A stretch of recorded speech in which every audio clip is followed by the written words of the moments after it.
Baik semuanya, Assalamualaikum warahmatullahi wabarakatuh. Kembali lagi bersama saya, Krisna Surya Al-Fatna.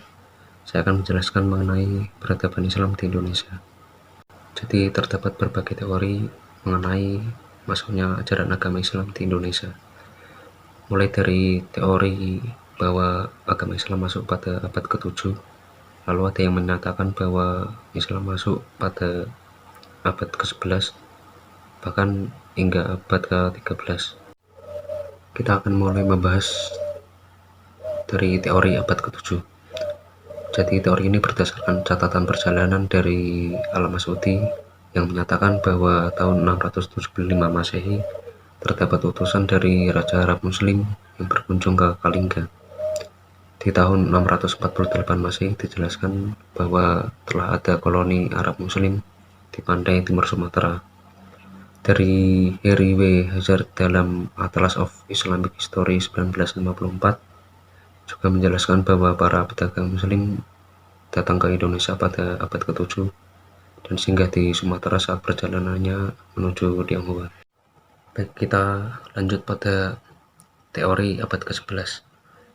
Jadi teori ini berdasarkan ditemukannya makam panjang Pangeran Manyar, Gresik, yang mana adalah makam Fatimah binti Maimun dan rombongannya. Di makam itu terdapat tulisan Arab Riqah yang dimasehikan menjadi 1082 Masehi. Lalu yang terakhir, teori abad ke-13. Jadi catatan perjalanan dari Marco Polo menyatakan bahwa ia menjumpai kerajaan Islam di Aceh pada tahun 1292 Masehi. Lalu beberapa sarjana dari Barat juga menyatakan masuknya Islam pada abad ke-13 karena terdapat beberapa kerajaan Islam di Nusantara pada abad ke-13. Pada poin berikutnya kita akan membahas mengenai penyebaran ajaran agama Islam yang dilakukan oleh berbagai tokoh. Yang pertama, penyebaran agama Islam oleh para pedagang. Jadi para pedagang sangat berperan penting terhadap penyebaran agama Islam di Indonesia, baik pedagang dari luar maupun pedagang lokal. Para pedagang umumnya singgah dan berdagang di pusat perdagangan seperti daerah pesisir. Malaka menjadi pusat transit para pedagang dan bandar-bandar kapal. Mereka singgah dalam waktu yang cukup lama sembari menunggu tibanya angin musim. Pada saat inilah para pedagang memperkenalkan adat, budaya hingga agamanya. Kebanyakan para pedagang berasal dari bangsa Arab, Gujarat, dan Persia. Mereka memperkenalkan ajarannya pada penduduk lokal, dan inilah yang membuat banyak penduduk Indonesia memeluk agama Islam. Pemeluk agama Islam semakin banyak hingga menjadi perkampungan para pedagang Muslim di daerah pesisir. Para pedagang Islam juga banyak yang menikah dengan penduduk setempat, sehingga menjadi dasar dari perkembangan keluarga Islam. Lalu yang kedua, penyebaran ajaran agama Islam yang dilakukan oleh Wali Songo. Jadi Wali Songo menggunakan metode dakwah dalam penyebaran agama Islam di Indonesia. Mereka mendatangi tempat yang ditargetkan untuk berdakwah dengan menggunakan pendekatan budaya dan tradisi masyarakat setempat. Mereka mengajarkan agama Islam dengan menyesuaikan tradisi dan budaya setempat sehingga dapat diterima oleh masyarakat. Penyebaran agama Islam di Pulau Jawa dilakukan oleh Wali Songo atau artinya 9 wali Allah. Mereka adalah orang yang telah mencapai tingkatan yang tinggi dalam pendekatannya pada Allah Subhanahu wa Ta'ala. Para wali juga dekat dengan orang-orang kalangan istana dan menjadi penasihat para sultan. Kemudian mereka diberi gelar sunan dari kata susunan yang artinya orang yang dijunjung tinggi. Berikut adalah nama-nama dari ke-9 wali. Baik, mulai dari Sunan Gresik atau Maulana Malik Ibrahim. Wali yang pertama datang di Pulau Jawa pada abad ke-15 dan menyebarkan ajaran agama Islam di wilayah Gresik, Jawa Timur. Beliau dimakamkan pada tahun 1000 419 Masehi. Lalu ada Sunan Ampel atau Raden Rahmat. Beliau menyebarkan ajaran agama Islam di daerah Ampel, Surabaya, Jawa Timur. Ia juga berperan sebagai perancang bangunan Masjid Demak. Lalu ada Sunan Derajat atau Syarifuddin. Beliau adalah anak dari Sunan Ampel dan beliau mengajarkan agama Islam di daerah Lamongan. Lalu Sunan Bonang atau Makdum Ibrahim merupakan anak dari Sunan Ampel dan mengajarkan agama Islam di daerah Tuban, Lasem, dan Rembang. Lalu ada Sunan Kalijaga atau Raden Mas Said atau Jaka Said.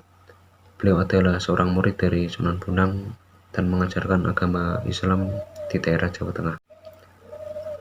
Lalu Sunan Giri atau Raden Paku menyebarkan ajaran agama Islam di luar Pulau Jawa seperti Madura, Bawean, Nusa Tenggara, dan Maluku. Sunan Kudus atau Jafar Shodiq mengajarkan agama Islam di Kudus, Jawa Tengah, yang juga merupakan seorang ahli seni bangunan. Hasil karyanya adalah masjid dan menara Kudus. Lalu Sunan Muria atau Raden Umar Said mengajarkan agama Islam di lereng Gunung Muria yang terdapat di antara Jepara dan Kudus, Jawa Tengah. Yang terakhir ada Sunan Gunung Jati atau Syarif Hidayatullah menyebarkan ajaran agama Islam di Banten, Sunda Kelapa, dan Cirebon, Jawa Barat. Jadi penentuan tempat dakwahnya telah dipertimbangkan dan disesuaikan dengan faktor geostrategi. Para wali banyak yang menjadikan pesisir pantai sebagai target tempat dakwah dan sekaligus mendekatkan hubungannya dengan para pedagang. Para wali di Jawa Timur lebih terlihat seperti penyebar Islam yang juga berdagang. Di Jawa Tengah, para wali memilih wilayah Kudus, Demak, dan Muria sebagai tempat dakwahnya. Lalu karya seperti wayang juga dianggap sebagai media untuk komunikasi yang sesuai dan memiliki pengaruh besar terhadap masyarakat sekitar. Sedangkan di Jawa Barat, proses penyebaran Islam dilakukan oleh satu wali, yakni Syarif Hidayatullah, dan ketika wafat, beliau diberi nama sebagai Sunan Gunung Jati. Cirebon dijadikan sebagai tempat pusat dakwah penyebaran agama Islam di Jawa Barat. Lalu poin berikutnya yaitu kontribusi Islam terhadap budaya dan sosial.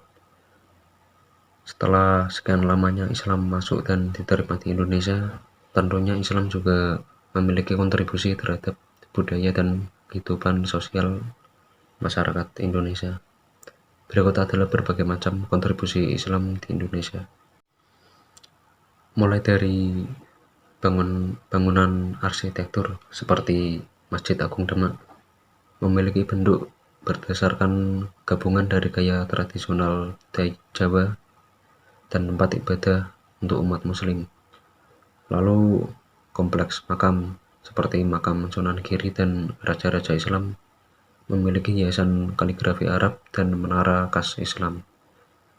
Lalu ada kaligrafi dapat dijadikan sebagai salah satu bentuk dari seni rupa dalam Islam untuk menggantikan patung yang dilarang dibuat dalam Islam. Lalu masuknya Islam di Indonesia juga memiliki kontribusi terhadap bahasa dan karya sastra di Indonesia, sehingga banyak kosakata dalam bahasa Indonesia yang merupakan hasil adaptasi dari bahasa Arab, seperti sholat dari kata salah, doa dari kata doa, zakat dari kata zakah, akhlak dari kata akhlak, dan masih banyak lagi. Beberapa karya sastra Arab juga ikut masuk dan diterima di Indonesia, seperti Al-Burdah, yakni sebuah puisi panjang yang memuji Nabi Muhammad SAW, dan Qasidah, yakni sebuah syair yang dinyanyikan menjadi sebuah lagu. Lalu ada seni dan tradisi. Seni seperti Wayang digunakan Wali Songo sebagai alat atau media untuk menyebarkan ajaran agama Islam dengan memasukkan berbagai nilai Islam di cerita, seperti cerita Mahabharata dan cerita Ramayana. Lalu ada tradisi Maulid Nabi.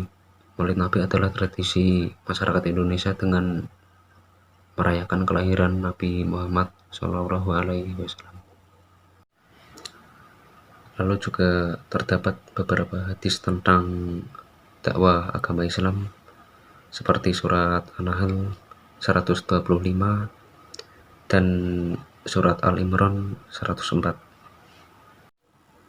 Ya, baik semuanya. Jadi itu tadi penjelasan tentang peradaban Islam yang cukup panjang di Indonesia. Mulai dari beberapa teori masuknya agama Islam di Indonesia, penyebaran ajaran agama Islam di Indonesia, hingga kontribusi Islam terhadap budaya dan kehidupan sosial masyarakat Indonesia.